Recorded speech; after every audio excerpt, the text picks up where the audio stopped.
Bismillahirrahmanirrahim. Assalamualaikum warahmatullahi wabarakatuh. Waalaikumsalam warahmatullahi wabarakatuh. Alhamdulillahirabbil alamin wa bihi nasta'in ala umuri dunya waddin. Assalatu wassalamu ala asrofil anbiya'i wal mursalin sayyidina Muhammad wa ala alihi wa sahbihi ajmain. Amma ba'du. Pertama-tama, marilah kita panjatkan puja dan puji syukur kita kehadirat Ilahi Robbi yang telah memberikan kita nikmat iman, Islam, dan ihsan, sehingga kita semua dapat berkumpul di ruang Zoom kali ini untuk melaksanakan tugas pedagogi untuk berpresentasi mengenai kewibawaan dan tanggung jawab pendidikan. Tak lupa sholawat serta salam kita panjatkan kepada Habibina wa Nabiyina Muhammad SAW. Izin memperkenalkan diri, nama saya Salma Pranita Zahra dengan NIM 2108268. Saya anggota dari kelompok 6 pedagogik, sekaligus akan memandu acaranya presentasi hari ini.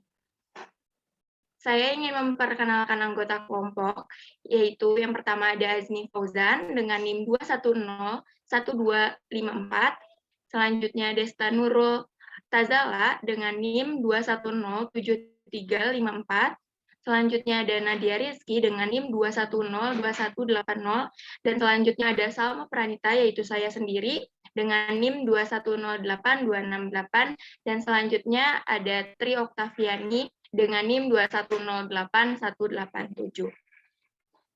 Yang pertama, pematerian akan dibawakan oleh Azmi. Kepada Azmi, saya persilahkan. Baik, bismillahirrahmanirrahim. Di sini saya akan menjelaskan tentang kewibawaan pendidikan. Nah, dalam mengajar kehadiran seorang pendidik dalam proses belajar mengajar atau pengajaran masih menjadi peranan penting.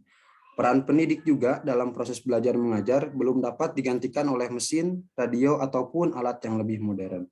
Nah, agar kegiatan pendidik dan pengajaran dapat berlangsung dengan baik, maka diperlukannya ketertiban. Salah satu hal yang mewujudkan ketertiban tersebut adalah adanya kepatuhan atau ketaatan siswa untuk melaksanakan perintah dari pendidiknya. Salah satu faktor yang menimbulkan kepatuhan siswa adalah adanya kewibawaan dalam pendidik. Nah, lebih dulu saya akan menjelaskan definisi kewibawaan pendidik itu apa. Nah, jadi kewibawaan pendidik adalah kekuatan pribadi pendidik yang diakui dan diterima secara sadar dan tulus oleh anak didik. Sehingga dengan kebebasannya anak didik mau menuruti pengaruh positif dari pendidiknya. Nah, dalam definisi kewibawaan yang sudah saya sebutkan tadi, terdapat kalimat yang tersurat antara lain, yang pertama, kekuatan pribadi pendidik. Nah, jadi arti dari kekuatan pribadi pendidik yaitu kewibawaan pendidik tidak terletak pada penampilan fisik seseorang saja, seperti contohnya postur tubuhnya, pakaian yang dikenakan, dan sebagainya. Memang benar bahwa pribadi menampilkan diri melalui tubuhnya, tetapi pribadi di sini bukan diartikan sebagai badan yang bersifat fisik, melainkan pribadi di sini merupakan keseluruhan sifat-sifat seseorang yang menunjukkan watak orang yang bersangkutan. Maka dari itu, kita tidak sewajarnya mengkotomi antara kewibawaan lahiriah dan kewibawaan batiniah dari seorang pendidik. Yang selanjutnya, yang kedua ada mau menuruti pengaruh positif dari pendidiknya. Nah, maksud dari kalimat tersurat tersebut, yakni bahwa anak didik atau peserta didik itu harus memiliki kesediaan atas dasar kesadarannya, atas dasar pilihannya, atau atas dasar kebebasannya untuk menerima pengaruh yang baik dari pendidik. Seperti contoh pengaruh yang baik, itu diantara lain pelajaran, ajakan, nasihat, larangan, tugas, dan lain sebagainya. Mungkin cukup pematerian dari saya kembalikan. Saya lanjutkan kepada rekan saya.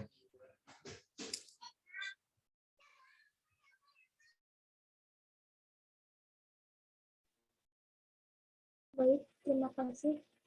Akan saya lanjutkan. Kasih sayang pendidik kepada anak didik. Boleh di next. Kasih sayang. Dalam pergaulan pendidikan, motif intrinsik yang perlu ada pada diri pendidik adalah rasa kasih sayang terhadap anak didik. Pendidikan yang memiliki rasa kasih sayang terhadap anak didik tentunya akan selalu berupaya menjaga, melindungi, membimbing, mengajari, melatih, membantu, dan memberikan segala yang terbaik bagi anaknya. Atas dasar kasih sayang ini, pendidik akan rela berkorban demi kepentingan anak didiknya, bahkan tanpa imbalan sekalipun. Sebaliknya, apabila motif pendidik bertindak bukan atas dasar kasih sayang, misalnya hanya karena gaji atau imbalan lainnya, apabila gaji atau imbalan tersebut kurang atau tidak ada, maka pendidik cenderung akan kurang atau bahkan tidak akan memberikan bimbingan dan tindakan-tindakan lainnya demi kepentingan anak. Sebab itu, dikatakan bahwa kasih sayang adalah dasar pendidikan.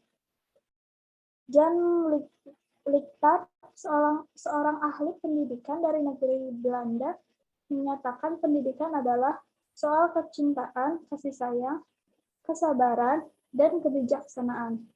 Adapun kesabaran dan kebijaksanaan akan berkembang jika didukung oleh kecintaan, kasih sayang.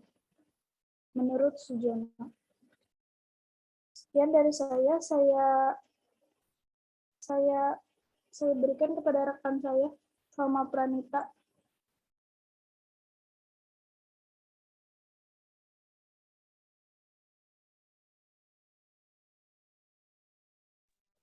Baik, selanjutnya ada kepercayaan. Kepercayaan di sini adalah kepercayaan pendidik kepada anak didik. Percaya untuk apa? Percaya bahwa anak akan mampu dewasa. Yang pertama, ada dampak kepercayaan pendidik kepada anak didik. Jika seorang pendidik percaya kepada anak didik bahwa anak akan mampu dewasa dengan sendirinya, maka pendidik akan melakukan hal-hal yang membebaskan anak didik tersebut untuk berkembang, sehingga tidak ada pengajaran yang terlalu ketat dan terlalu kaku, agar anak tersebut nyaman untuk belajar. Begitupun sebaliknya, dampak ketidakpercayaan pendidik kepada anak didik.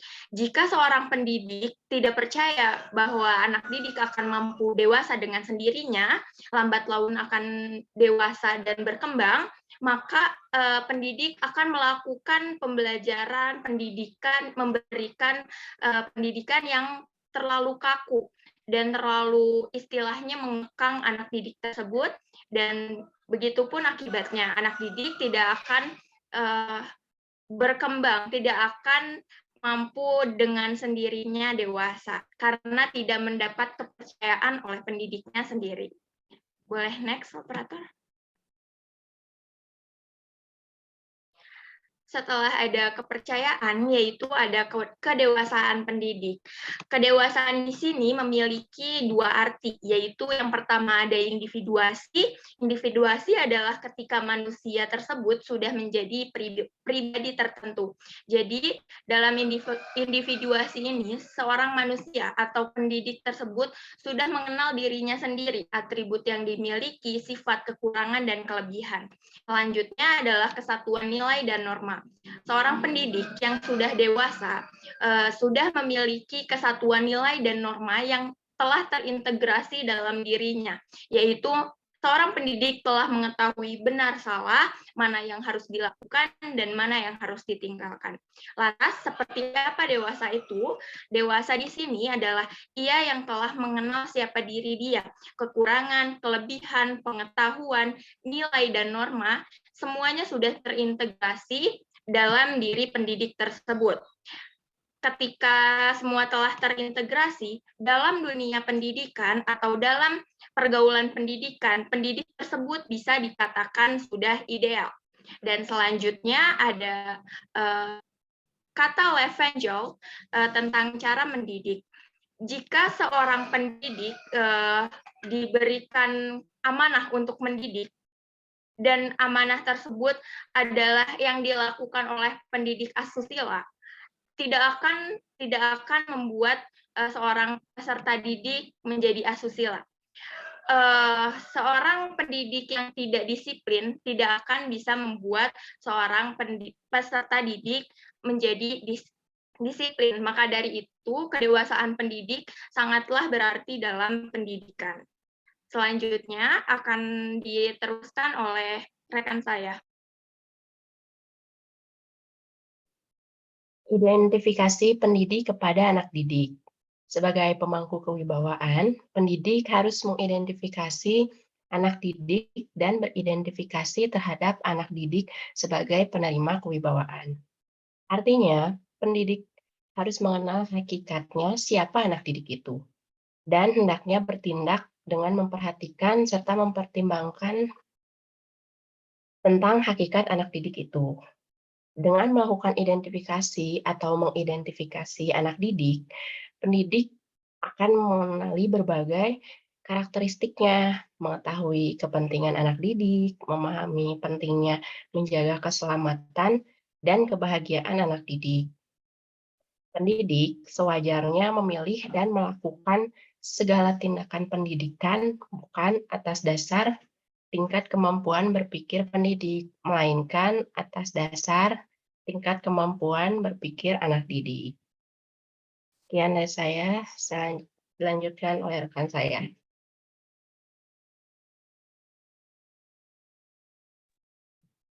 Baik, terima kasih. Di sini saya akan menyampaikan materi mengenai tanggung jawab pendidik. Dalam KBBI, tanggung jawab diartikan sebagai keadaan wajib menanggung atas segala perbuatan yang dilakukan. Selanjutnya, mari kita kenali hubungan antara pendidik, anak didik, dan tanggung jawab. Pendidik merupakan orang dewasa yang mandiri dan dapat bertanggung jawab. Artinya, ia memiliki kelebihan apabila dibandingkan dengan anak didik. Kemudian anak didik. Anak didik merupakan orang yang belum dewasa. Dalam tahapan tertentu, anak didik belum mampu mengetahui mana yang benar dan mana yang tidak benar. Adapun tanggung jawab pendidik kepada anak didik, yaitu mendidik, membimbing, mengajar, agar anak didik menjadi orang dewasa yang mandiri dan dapat bertanggung jawab untuk dirinya sendiri. Itu saja yang dapat saya sampaikan. Saya kembalikan kepada moderator. Terima kasih. Baik, alhamdulillahirrabbilalamin. Presentasi pada hari ini, yaitu yang disampaikan oleh kelompok 6 pedagogik mengenai kewibawaan dan tanggung jawab pendidikan, sudah selesai. Saya mewakili kelompok, saya mewakili teman-teman saya. Mohon maaf bila ada kata-kata yang kurang berkenan. Jika ada pertanyaan, bisa langsung dikirim kepada perwakilan kelompok kami. Terima kasih telah menyimak. Saya akhiri. Wabillahi taufiq wal hidayah. Wassalamualaikum warahmatullahi wabarakatuh.